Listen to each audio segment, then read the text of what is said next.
We've been studying e-cigarettes and vapes for a little bit more than a decade. So there have been a number of, I think, really important things that have come out of that research. People generally think that the chemicals that are used for flavoring or the carriers, the humectants in the devices, they're safe in our food products, but they're not safe to inhale. Most vapes now are not regulated by the Food and Drug Administration. The disturbing thing around that is that the products are not labeled properly. They're not transparent. We're finding that in the unregulated marketplace, the nicotine concentration doesn't match what's on the label, that there are extensive solvents. We found that some of the products that was in our lab at the time was as much as 20% ethanol. It was not surprising that there was going to be trace ethanol, right? Because most of the flavoring chemicals are in a solvent. But 20%? So then what has happened since then is that we have it's been published, and we have also found in the lab that some e-liquids are as much as 30% ethanol.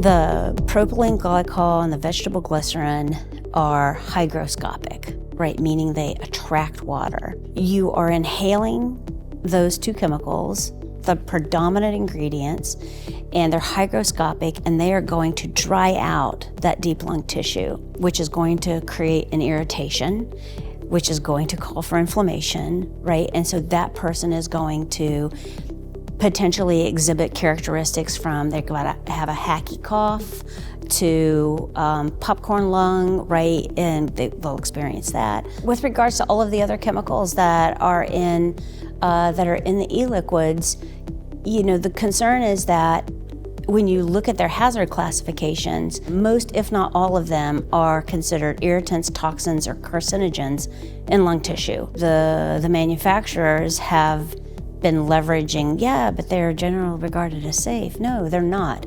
They are known hazards, particularly in lung tissue. Now, if you combine those two things, you've got like propylene glycol, vegetable glycerin are hygroscopic. They are creating an irritation in deep lung tissue. And now we're putting an irritant in on top of that.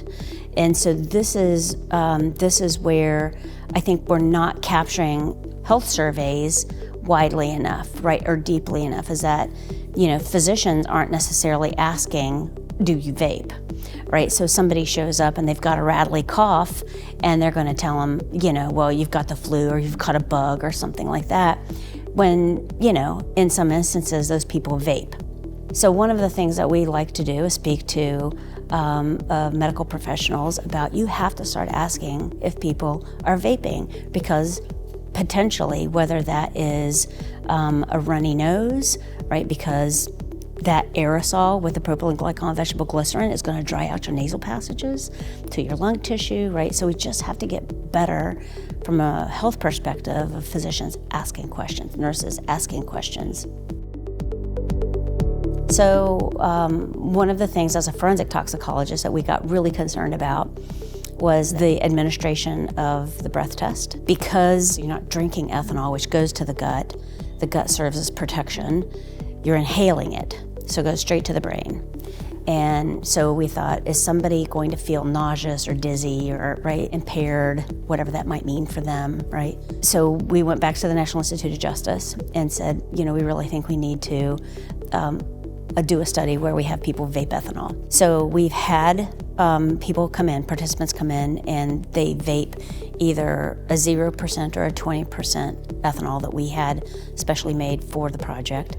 And so one of the interesting things that has come out of that data is that when law enforcement administers the breath test, there is a protocol that says that they need to have a period of time that they have eyes on the subject. And they have to watch that person for 15 to 20 minutes to make sure that they haven't belched, that they don't have anything in their mouth, because they want to be able to measure the ethanol that's coming from your deep lung tissue. But for other people who administer, for other agencies that administer the breath test, they oftentimes don't honor that. You need to have that deprivation period. We're concerned that if somebody's just walking right up and they've literally just been vaping, that if you're not going to observe that 15 to 20 minute wait period, you're going to have a positive on the breath test. Well, that turned out to be true. So we've done a lot of education around making sure that no matter what industry you're in, if you are administering